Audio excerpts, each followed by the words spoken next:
복음과 함께 고난을 받으라.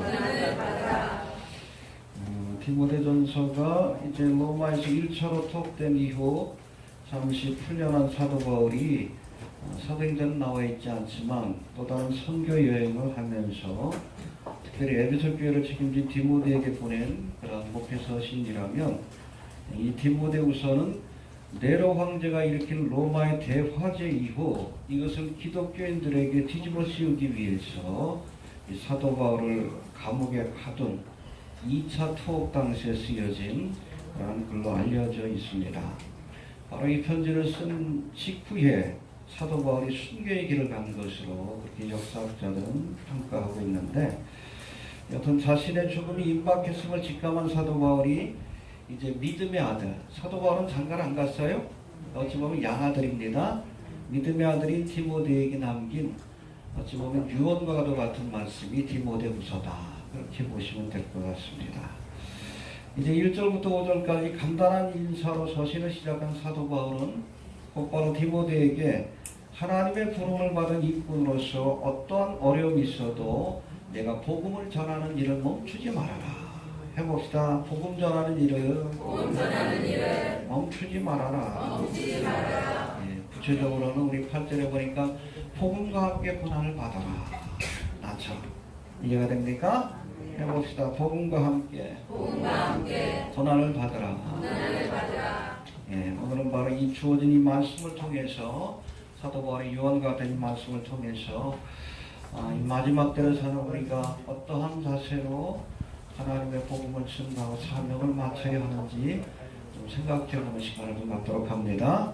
먼저 오늘 본문에 보니까 두려워하지 말아라, 이렇게 권면하고 있습니다. 해봅시다. 두려워 말라. 7절 한번 봅시다. 시작. 하나님이 우리에게 주신 것은 두려워하는 마음이 아니요 오직 능력과 사랑과 근신하는 마음이니. 네, 두려워하지 말라라고 말씀합니다. 두려워하는 마음은 하나님 주신 게 아니에요. 하나님께서 우리에게 능력을 주시고 확신을 주시니 두려워하지 말아라. 어떠한 상황 속에서도. 할렐루야. 바울이 로마 감옥에 2차로 투옥되었다는 소식을 들은 디모데의 마음속에 두려움이 있었던 것 같아요. 그렇죠? 아버지처럼 믿고 따르던 이 바울이 죽는다는 생각 때문에 이별에 대한 두려움이 있었던 것 같고, 또 이 사도 바울을 가둔 이 네로가 에베소 교회 책임자인 자신도 이렇게 가두어서 핍박하지 않을까, 뭐 이런 두려움도 있었던 것으로 보입니다. 이런 디모데에게 사도 바울이 말합니다. 하나님이 우리에게 주신 것은 두려워하는 마음이 아니다. 능력과 사랑과 근신하는 마음이. 할렐루야. 마지막까지 주의 주신 능력을 가지고 열심히 하나님의 복음을 전해라. 두려워하지 말고. 해봅시다. 두려워하지 말아라. 여러분, 하나님의 사람들이 두려움에 사로잡히는 것은 여러 가지 원인이 있겠지만 궁극적으로는 하나님께 대한 믿음이 없기 때문에 두려워하는 거예요. 이해가 되십니까? 인정하십니까? 해봅시다. 믿음이 없으니까 두려워하는 거다. 왜 죽음을 염려해요? 왜 두려워합니까? 여러분, 병 가운데 건강염려증이 있죠? 예전에 어떤 연예인 그렇게 나와가지고 좀 얘기를 하는데, 백남봉 씨인가? 아니는데 이름 잘 기억이 안 나네. 근데 이 양반이 어디 길을 가면, 나이가 된 사람이 약국이 있으면 그냥 못 지나친대. 바카스라도 하나 먹어야 됩니다. 건강염려증이에요. 그렇게 하면 나중에 간이 나빠져서 죽습니다. 병이에요. 겉으로는 건강을 염려하는 것 같지만 그 내면은 죽음을 두려워하는 거예요. 달리 말하면 죽을 준비가 안 돼 있는 거예요. 그럼 우리가 하나님을 믿는 사람들 아니에요. 왜 두려워합니까? 핍박이 온다 할지라도, 우리가 혹시 순교하고 죽는다 할지라도, 죽으면 천국인데 뭘 두려워해요?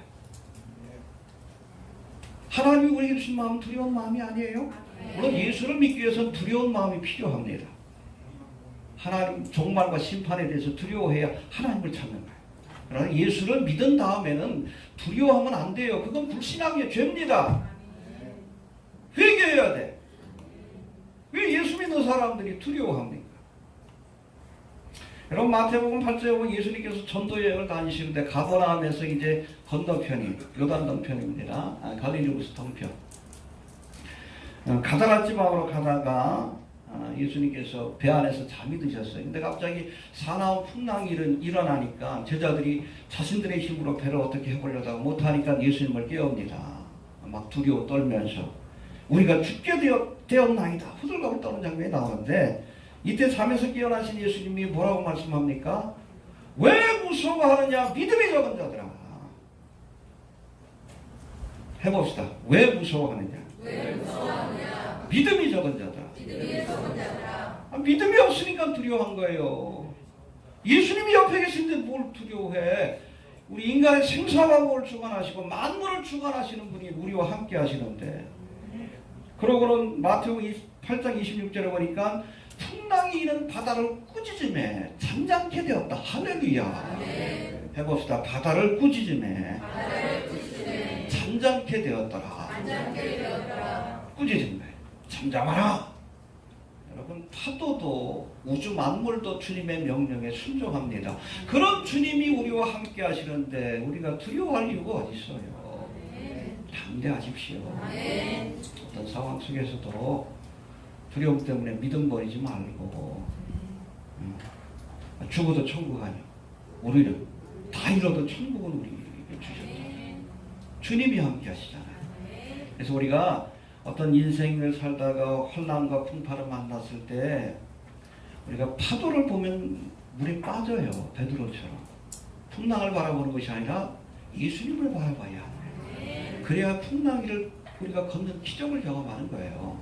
해봅시다. 풍랑이 아니라 예수님을 바라보자. 예, 우리 배 안에 주님이 계십니다. 두려워하지 마시고 예수님을 바라보는 믿음으로 어떠한 핍박과 환난이 온다 할지라도 두려워하지 말고 담대히 하나님을 맡겨주신 사명을 감당하라.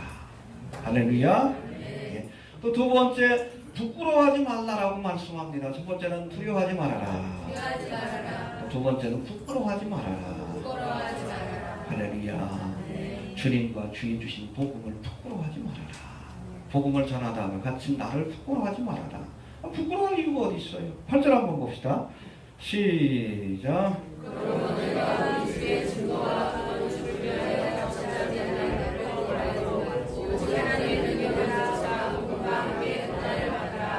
예, 여러분, 죄를 짓고 고난을 당하는 것은 부끄러운 일입니다. 이런 건 우리가 하지 말아야 돼요. 요즘 보면 뉴스 보면 얼마나 부끄러운지 몰라. 우리 목사가 그냥 돈을 얼마 그냥 저거 했다. 또 그냥 교인들을 농락했다. 그렇죠? 뭐 왜 황교안이 뭐 장관 자리 준다 그랬다가 뭐 히히덕거리고 얼마나 부끄러워. 이거 부끄러워해야 돼. 그러나 여러분, 의를 행하다가 하나님 앞에 올바른 일을 하다가 복음을 전하다가 고난을 받는 건 부끄러운 일이 아니요, 오히려 자랑스러운 일이지. 믿음을 지키고 하나님의 말씀대로 살다가 우리가 고난을 당하는 것은 자랑스러운 일입니다. 해봅시다. 자랑스러운 일이다. 이게 면류가 아닙니까? 그렇죠? 의를 위하여 핍박을 받는 자는 복이 있나니 천국이 저희 것이며. 팔복 중에 하나 아니에요. 해봅시다. 의를 위하여 핍박을 받는 자는 복이 있나니 천국이 저희 것이며. 팔복 가운데 마지막 복이에요. 여러분, 핍박받는 것을 복으로 여기고 자랑으로 여길 수 있게 되기를 바랍니다. 지난 28일엔 자유한국당의 황교안 대표가 이제 당에서 운영하는 유튜브 채널을 통해서 5월 12일이죠. 석탄일에 경북 영천에 있었던 은혜사를 방문할 당시 뭘 안 했어요? 합장하고 참배를 안 했어. 뭐 안 해야지 당연히. 그렇죠? 장로고 전도사인데, 장로인 동시에 전도사예요. 근데 그걸 공개적으로 사과를 했어. 기가 막히죠? 그러면서 뭐라고 했습니까? 앞으로는 열심히 잘 배우고 익혀서 불교의 예법을 따르겠다. 앞으로는 열심히 배워서 참배를 열심히 하겠다는데, 기가 막힌 노릇입니다. 합장과 참배를 안 했다는 소식이 들리니까 그냥 언론에서 그냥 집중 포화를 하고 불교계에서 또 난리를 쳤잖아. 이거 사악한 것들이에요. 불교계도. 여러분, 부처는 사탄입니다. 사탄을 숭배하는 자들이니까 원래 그런 거지. 근데 거기에 그냥 두려움을 느껴가지고 2주도 안 돼가지고 앞으로 열심히 잘 배워서 열심히 우상 숭배하겠습니다. 전도사가 그래. 공개적으로. 여러분 이것은 공개적으로 하나님을 모독한 거예요. 공개적으로 배교를 이렇게 선언한 겁니다. 뭐 일로 뭐 불교계의 뭐 표는 좀 얻겠지만 그렇죠? 황교안 씨는 이제 하나님 앞에 버림받은 겁니다. 공개적으로 배도를 선포한 거예요.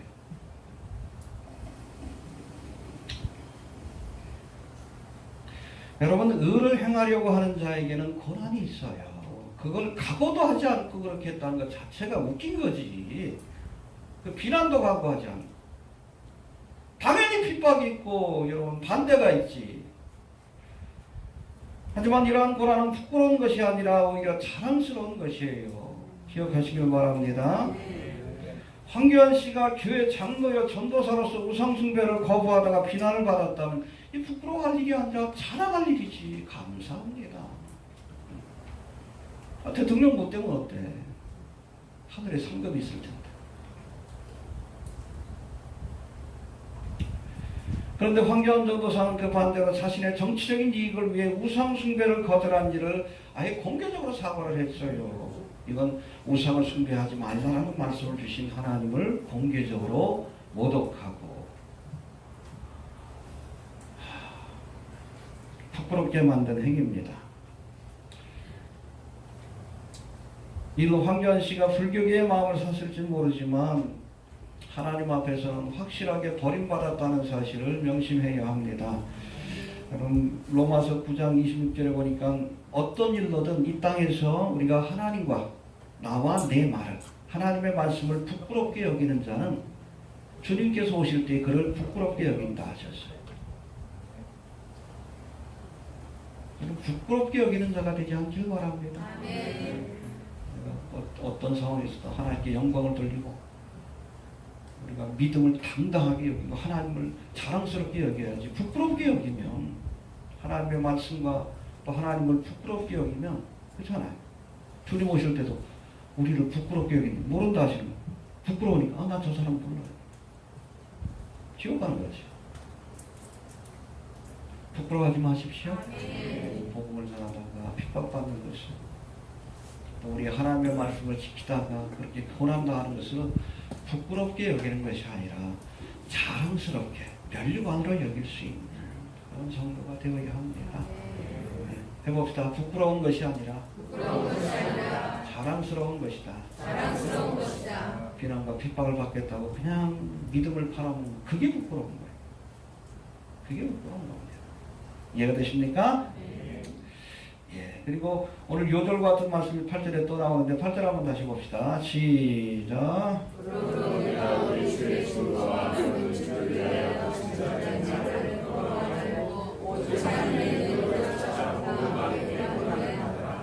해봅시다. 하나님의 능력을 쫓아 복음과 함께 고난을 받으라. 예, 복음과 함께 고난을 받으라. 이게 바로 오늘 본문의 요절이라 할 수 있는데, 근데 이 고난을 받기 위해서는 먼저 능력을 받아야 돼요. 순교도 아무나 못합니다. 핍박도 아무나 견디는 게 아니에요. 하나님이 능력 주셔야 돼요. 오직 성령이 너희에게 임하시면 너희가 권능, 파워, dynamis, 능력을 받고 예루살렘과 온 유대와 사마리아와 땅 끝까지 이르러 증이라는 단어가 헬라어로는 그 마르티스라고 되어 있어요. 근데 이 증이라는 것은 복음을 전하는 자라는 뜻도 있지만 순교자라는 뜻이 포함되어 있습니다. 마르티스에서 마터라고 하는 순교자라는 영어 단어가 나왔어요. 능력 받아야 순교할 수 있어요. 능력 받아야 복음을 전할 수 있습니다. 제자들이 그랬잖아요. 3년 동안 훈련 받았지만 예수님을 못 전했어. 도망다니기 바빴지. 근데 마갈다락방에서 성령 충만 받으니까 목숨 걸고 복음 전하자. 나 죽여라. 베드로하고 요한 잡아가지고서 다시는 예수 이름으로 말하지 말라 그러니까 우리는 보고 들은 것을 말하지 않을 수 없다. 죽여라 그러잖아요. 죽여라. 그게 능력이에요. 여러분 능력 받아야 믿음을 지킵니다. 능력 받아야 핍박도 견뎌내고 순교도 할 수 있는 거예요. 아무나 순교하는 게 아니에요. 내 의지로 하는 게 아닙니다. 제정신으로 못해요. 성령 충만해야 가능한 겁니다. 특별히 마지막 때 우리가 열심히 기도하는 이야기가 환난과 핍박이 많잖아. 그 가운데서 우리가 믿음을 지키기 위해서 성령 충만 받아야 돼요. 능력을 쫓아. 능력 받아야 우리가 고난도 견뎌내고 순교의 길도 가는 거예요. 여러분 스스로 그냥 순교할 수 있다 그런 사람 나중에 다 배교해 대부분. 그러나 나는 못한다 하나님만 의지하는 사람이 하나님 주신 능력으로 담대하게 순교의 길도 가는 거예요. 능력을 쫓아 복음과 함께 고난을 받으시길 바랍니다. 또 두 번째, 복음과 함께 고난을 받으라는 것은 함께라는 단어에 주목해야 합니다. 복음과 함께 해봅시다. 복음과 함께. 복음과 고난은 함께 주어진다는 거예요. 열심히 복음을 전하려고 하면 고난은 필연적으로 따라오는 겁니다. 이해가 됩니까? 그래서 우리 선교의 역사는 순교의 역사라는 아주 유명한 말이 있어요. 해봅시다. 선교의 역사는 순교의 역사다.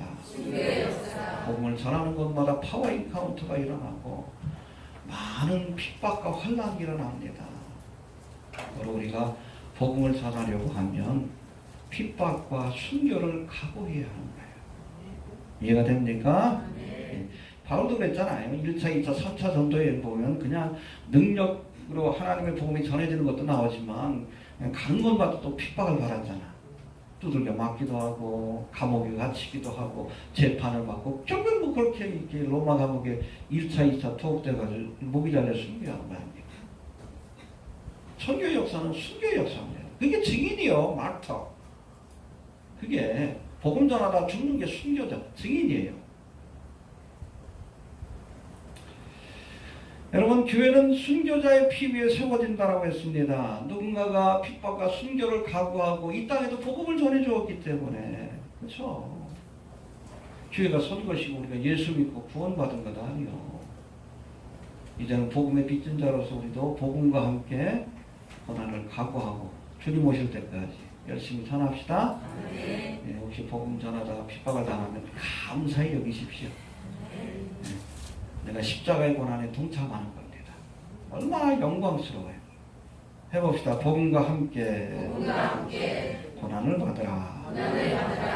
예, 또 네 번째, 하나님께서 우리를 전도자로 복음을 전하는 자로 부르셨다라고 그렇게 말씀합니다. 9절 한번 봅시다. 시작. 하나님이 우리를 구원하사 거룩하신 부르심으로 부르시는 우리의 리더를 하심이 아니요 오직 자기 뜻과 영원한 대를 전도하고 그리스도의 있지 않으셔서 우리에게 주신 은혜대로 하심이라. 예, 우리를 구원하사 거룩하신 부르심으로 부르심은 거룩하신 부르심이 바로 거룩한 사명의 자리로 불러주셨다는 거예요. 그런데 이것이 행위대로 하심이 아니라 은혜대로 하신 것이다. 이게 핵심이에요. 해봅시다. 행위대로 하는 것이 아니요 은혜대로 하신 것이다. 그렇죠. 우리가 자격이 있어서 불러주신 게 아니에요. 하나님이 부르신 것 자체가 자격입니다. 사도 바울도 여러분 예수를 믿기 전에 핍박하던 자예요. 무슨 사도가 될 자격이 있어. 근데 사도가 되고 나서 고린도 15장 10절에서 고백하잖아요. 나의 나 된 것은 하나님의 은혜로 된 것이다. 그게 고백이에요. 자격이 없는 걸 아는 거예요.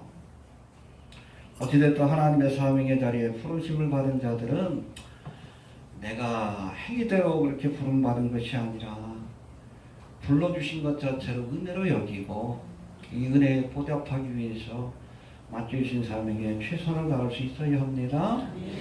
저도 뭐 신학교를 졸업하고 나서 OMS 선교회, 저희 교단을 처음 이렇게 복음을 전해가지고 이렇게 한 것이 동양선교회라고 OMS 선교회거든요. 거기 교단하고 조인한 십자군 전도대라는 뭐 선교 사역의 중심적으로 일하는 그런 사역자라고 이렇게 일하게 됐는데 그 가운데서도 좀 선택이 돼가지고 러시아가 갑자기 열렸다 그러니까 이 십자군 대원들 가운데 좀 아무 생각 없는 친구들 이렇게 선택해가지고 파송을 했어요. 파송을 하는데 죽든지 살든지 한번 보자 그런 식으로 파송을 했습니다. 특공대예요. 러시아 전역에다 뿌려놓은 거예요. 근데 선교국장이 파송하면서 그러더라고요. 가시면 고생하실 터인데 고생도 특권이라고. 근데 그 말이 아직도 잊혀지질 않아요. 그렇잖아요.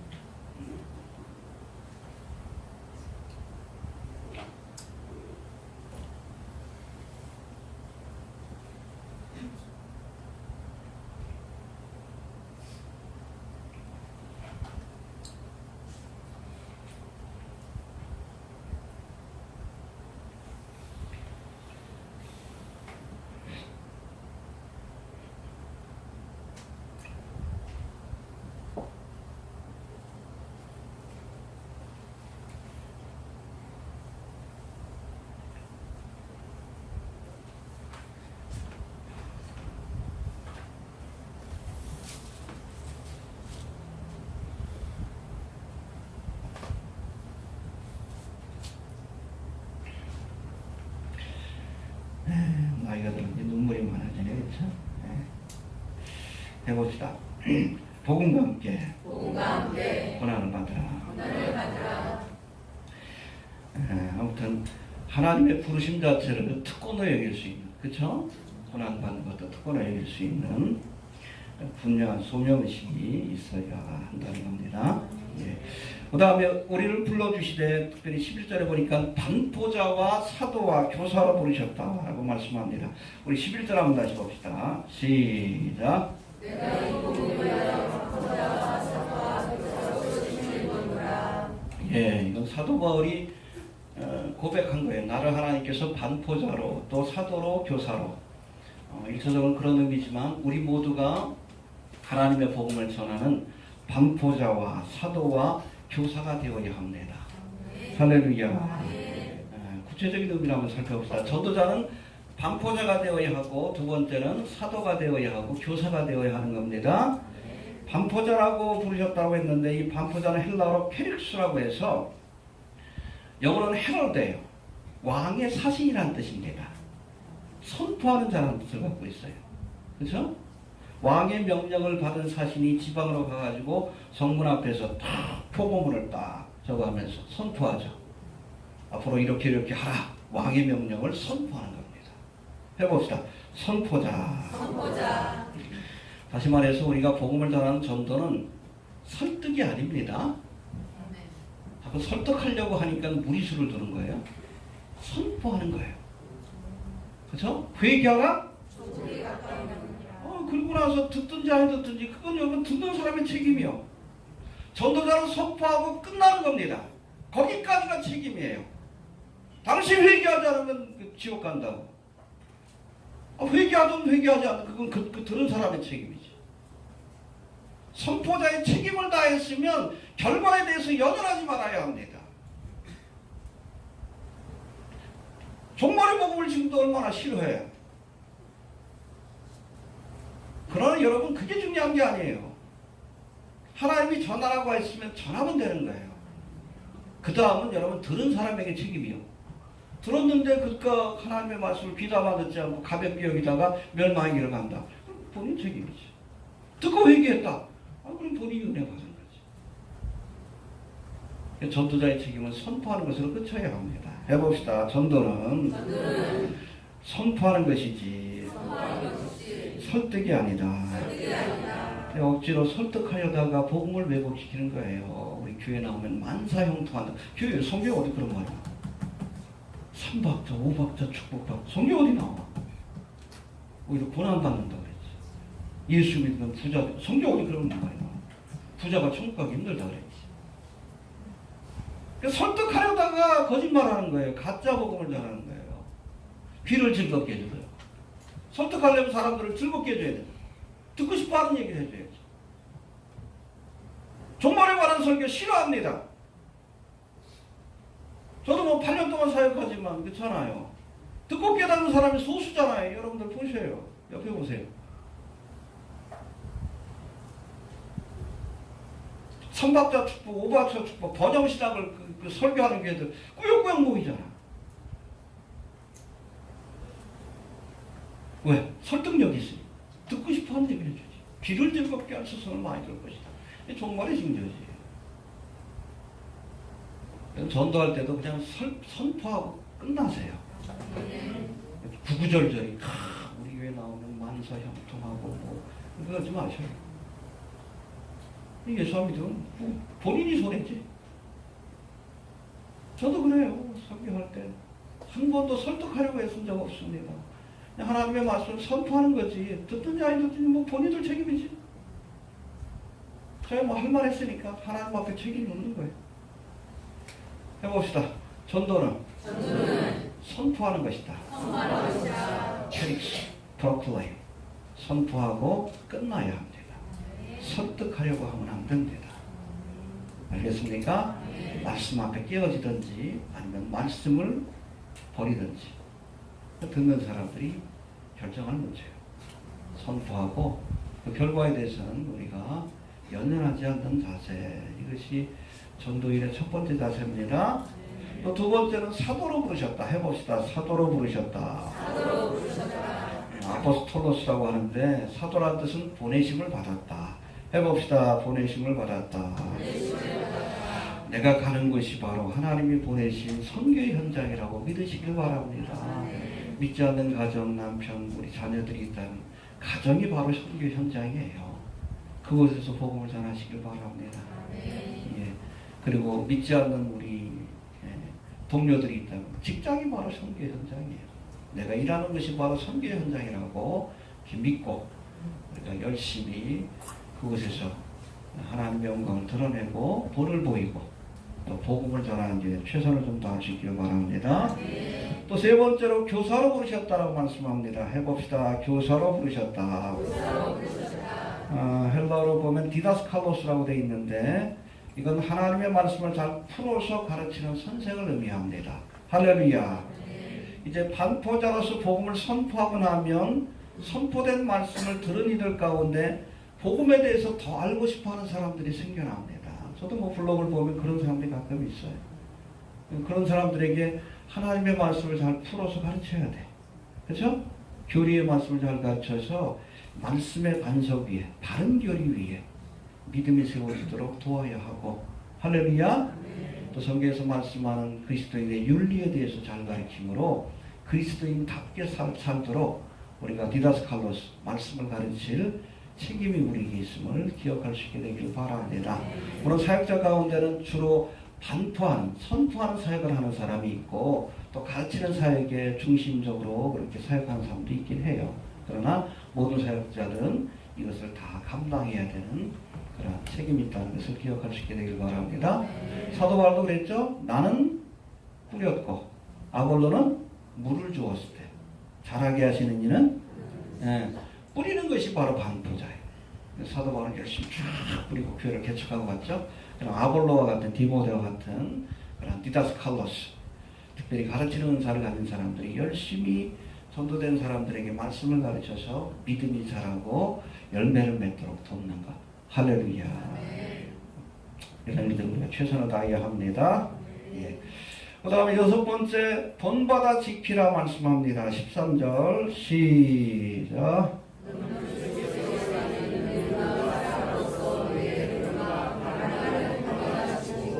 예, 여기 보니까 내게 들은 바 바른 말씀, 그렇죠? 이게 뭐 복음이죠. 사도 바울로부터 들은 복음을 내가 본받아 지켜라, 그렇죠? 디모데가, 그렇죠? 사도 바울로부터 전해 들은 하나님의 말씀을 본받아 지킬 것을 권면하고 있는 거예요. 이해가 됩니까? 해봅시다. 내게 들은 말을 본받아 지켜라. 예. 사역자인 디모데가 먼저 하나님의 말씀을 본받아 지키는 본을 보여야 한다는 이야기입니다. 알겠습니까? 예. 복음을 전하는 자가 말로만 전하면 안 돼요. 반드시 먼저 하나님의 말씀에 순종하는 본을 보여주어야 합니다. 그래서 그런 아주 유명한 말이 있어요. 해봅시다. 설교는 말로 하는 것이 아니라 삶을 통해서 하는 것이다. 말 잘하는 설교자들은 얼마나 많은지 몰라. 삶이 뒤따르지 않으니까 욕을 먹는 거예요. 여러분, 말은 그럴듯한데 행함이 없는 설교가를 신뢰하면 안 됩니다. 종말의 날이 임박했다라고 설교하면서 왜 그렇게 이 땅에서 물질을 쌓고 교육은 저 왜 해? 가짜지? 그렇잖아요. 주님 오실 날이 가깝다고 설교하면서 왜 교회 건축을 해? 왜 돈 버는 일에 관심이 많아? 성경 팔아가지고. 그 가짜 아니? 그렇죠? 입으로는 회개하라 천국이 가깝다 하나님 나라 설교하면서 왜 세상 정치에 관심이 많아? 왜 세상 나라에 관심이 많아? 가짜지. 스스로가 그 삶을 통해서 가짜라는 것을 보여주는 거예요. 말하는 것만 보면 안 돼. 그 열매를 우리가 통해서 그 나무를 분별할 수 있어야 합니다. 삶을 통해서 보여주는. 그렇잖아요. 자기도 못 믿는데 못 믿는 걸 전해. 그건 가짜지. 아니면 장사꾼이든지. 적어도 싹꾼이죠. 먼저 본받아 지켜야 합니다. 이해가 됩니까? 또 마지막으로 내게 부탁한 것을 지키라 말씀하는데 14절 한번 봅시다. 시작.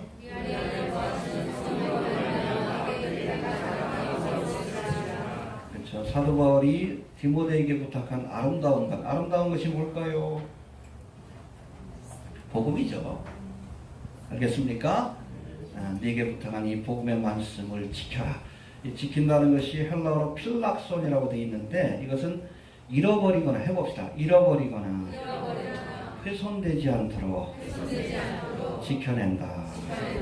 예, 하나님의 사역자들은 무엇보다도 하나님이 맡기신 복음이 훼손되거나 왜곡되지 않도록 말씀을 지키는 사역에 최선을 다해야 합니다. 알겠습니까? 이 복음이 훼손되지 않도록 지키기 위해서 쓰여진 것이 여러분 신약 성경이에요. 요한복음이고 바울의 서신, 요한의 서신. 이게 뭐예요? 복음의 내용이 훼손되지 않도록 이단들이 자꾸 훼손된 말씀을 가지고 성경, 거짓 교훈을 가르치니까 복음이 훼손되지 않기 위해서 변론하기 위해서 쓰여진 글들이 바로 서신들입니다. 이것이 여러분 특별히 복음을 맡다 하나님의 전도자가 무엇보다도 힘써서 해야 할 일인 겁니다. 이해가 되십니까? 여러분 복음이 훼손되어 진리로서의 가치가 사라지게 되면 훼손된 진리 위에 세워진 믿음은 마치 모래 위에 지은 집과 같이 하나님의 심판을 견딜 수 없기 때문에 복음이 훼손되지 않도록 지켜내는 것이 얼마나 중요한 것인지 우리가 알아야 합니다. 아무리 열심히 믿으면 뭐래? 잘못된 걸 믿는데 참된 교훈이 아니라 다른 교훈을 믿으면 제가 늘 얘기하잖아요. 열심히 믿고 지옥 간다고. 그래서 복음이 훼손되지 않도록 지켜내야 합니다. 기독교 카페에서 왜 다미엘이라는 그 이단에 대해서 그렇게 아무렇지도 않게 여겨? 성도들을 다 지옥으로 끌고 갈 텐데. 이단들이 설립니다. 심각한 거예요. 이단에 관한 문제는. 여러분 2000년의 교회 역사 속에서 수많은 이단들이 일어나 복음의 질을 훼손시켜 왔는데 특별히 여러분 19세기에 보면 대부흥기라고 얘기를 합니다. 미국을 중심으로. 그렇죠? 찰스 핀이나 무디오 같은 사역자를 통해 하나님의 복음이 열심히 전파됐어요. 그 부흥의 물결을 따라 한국에도 이 복음이 전해지고 한국교회가 세워진 겁니다. 이때 여러분 사탄 마귀가 이 교회의 부흥을 막기 위해서 복음을 훼손시키기 위해서 가라지를 뿌렸어요. 특별히 프리메이슨, 일루미나티를 중심으로. 그때 생겨난 그 이단 교회가 뭐예요? 응? 몰몬교, 여호와 증인, 안식교. 이 19세기 때 다 생겨났어요. 근데 이 세 교단의 특징이 뭐냐면 다 창립자가 프리메이슨 멤버예요. 저들의 전략을 아시겠죠? 네. 몰몬교, 지금도 가보면 뭐 전시안이라든지 아니면 오망성 같은 것들이 상징으로 있습니다. 조셉 스미스가 세웠는데 프리메이슨 33도예요. 그리고 여호와 증인도 마찬가지입니다. 럿셀이 창립했는데 걔 무덤은 아예 피라미드예요. 프리메이슨 33도입니다. 또 안식교도 몇 명의 창립자가 있는데 그 중에 하나가 앨런 화이트라고 하는 여자가 있어요. 이 사람은 그 무덤이 뭐냐 하면 오벨리스크로 만들어져 있어요. 프리메이슨입니다. 이 이단교회를 이렇게 창립하는데 루시퍼를 숭배하는 일루미나티들이 있었어요. 그들이 한 건 뭐 딴 게 아니에요. 복음을 훼손시켜서 그렇죠. 다른 교훈으로 교회의 부흥을 막겠다는 거예요. 그런 전략을 쓰는 겁니다. 여러분, 한국교회 안에도 100년이 조금 넘는 짧은 선교의 역사 속에 수많은 이단들이 일어나서 복음을 훼손하는 일들을 해왔는데, 그 중에 1992년 활동했던 이 다미 선교회는 재림의 복음을 훼손하는 일에 결정적인 역할을 했습니다. 이런 다미 선교의 영향으로 30년이 가까이 지난 지금까지도 한국교회 안에서는 종말과 재림, 휴거에 대해 언급하는 것을 금기시하고 있어요. 이게 바로 다미 선교회가 뿌려놓은 가라지, 그렇죠? 거짓된 교훈의 여파입니다. 여튼 여러분, 복음의 진리를 훼손시키는 것은 교회에 치명적인 결과를 가져오기 때문에 하나님의 복음을 전하는 사람들은 열심히 복음도 전해야지만 이 복음이 훼손되지 않도록 지켜내는 것, 이단들로부터. 저희 블로그 사역도 거기에 중심을 두는 거예요. 정치신학은 이단입니다. 응? 다미는 이단이에요. 거기에 대해서 제가 심각하게 다루는 이유가 그거예요. 이루미나 대화하는 것들도 얘기하지만 교회 안에서 그냥 예수를 믿는다는 사람들이 그냥 정치가 쫓아다니면서 정치로 문제를 풀려고 하는. 그건 여러분, 해방신학도 그렇지만 정치신학은 이단입니다. 자유주의 신학이고 이단이에요. 예수님 정치 안 하셨어요? 가론 유다가 정치했죠. 근데 예수님 나서지 않으니까 기분 나빠가지고 팔아먹은 거예요. 가론 유다의 후예를 자처하는 자들이 있어. 황교안 그러면서. 황교안하고 같이 우상 공개할 거예요? 예수를 안 믿는 거 아니에요? 정광훈이. 그래서 죽이시나 같아요. 정치로 문제를 해결하려고 해요. 그놈이 그놈이에요? 진보나 보수나 다 그놈이 그놈들이에요? 이해가 됩니까? 그래서 문재인도 믿지 말아야 하지만 황교안도 믿지 말아야 한다는 거예요. 박근혜도 믿지 말고 다 여러분 이름나게 꼭두각시요. 좌파 우파 저들이 다른 쓰는 장기판의 말에 불과해요. 거기서 한쪽 편을 둔다는 것은 결국엔 나도 이름나게 꼭두각시가 되겠다는 얘기예요. 나오라는 얘기 아니에요. 무슨 좌파 우파를 따져. 다 똑같은 놈들입니다. 그 장기판에서 나와야지 우리가 좌파든 우파든 말씀에서 벗어날 때 우리가 따끔하게 경고할 수 있는 거잖아요. 그래서 일방적으로 누구 편을 들면 어떻게 비판해? 내가 편드는 사람이 잘못할 때. 박근혜 때는 여러분 참여정부 통과시키려고 안 했습니까? 시도했잖아요. 그때 한랄단지 만들어졌어 봐. 지금 난리 났지. 테러나고 있을 수도 있어요 지금. 근데 뭐 우파 정치인이나 무조건 지지해? 말도 안 되는 소리지.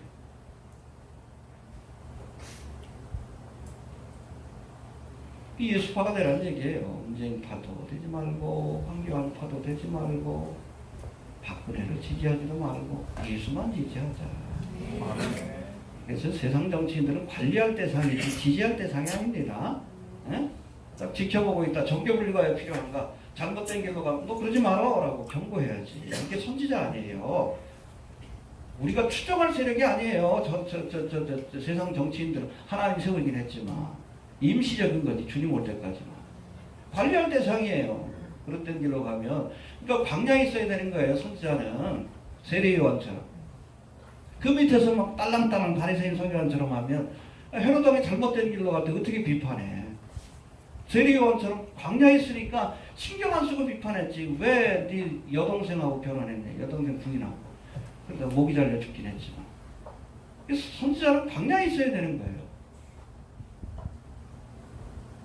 거기에 여러분 개입되면 안 됩니다. 정치판에 들어가면 안 돼. 지저분한 집단들인데. 나와 있어야 여러분 선지자의 사명을 감당하지. 여당이든 야당이든 잘못된 길을 갈 때.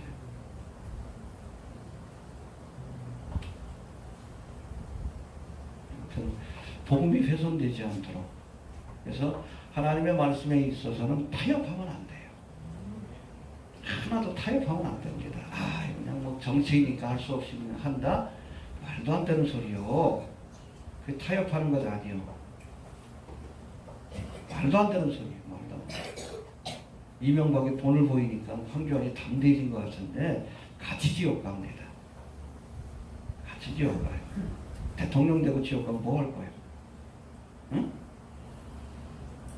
헛된 거지.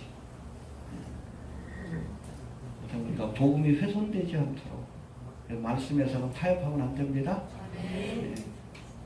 우리 사명이 복음을 전하는 하나님의 종들에게 있다는 것을 기억해야 합니다. 해봅시다. 두려워 말아라. 부끄러워하지 말아라. 예, 두려워 말고 부끄러워하지 말고 담대히 복음을 전해야 합니다.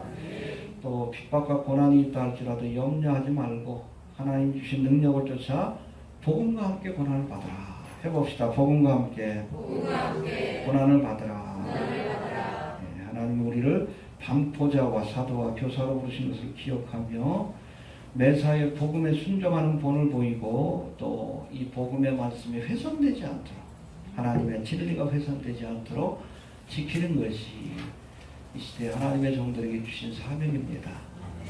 그래야 여러분 이 사명을 감당해야 하나님의 상급이 있고 칭찬이 있는 거예요.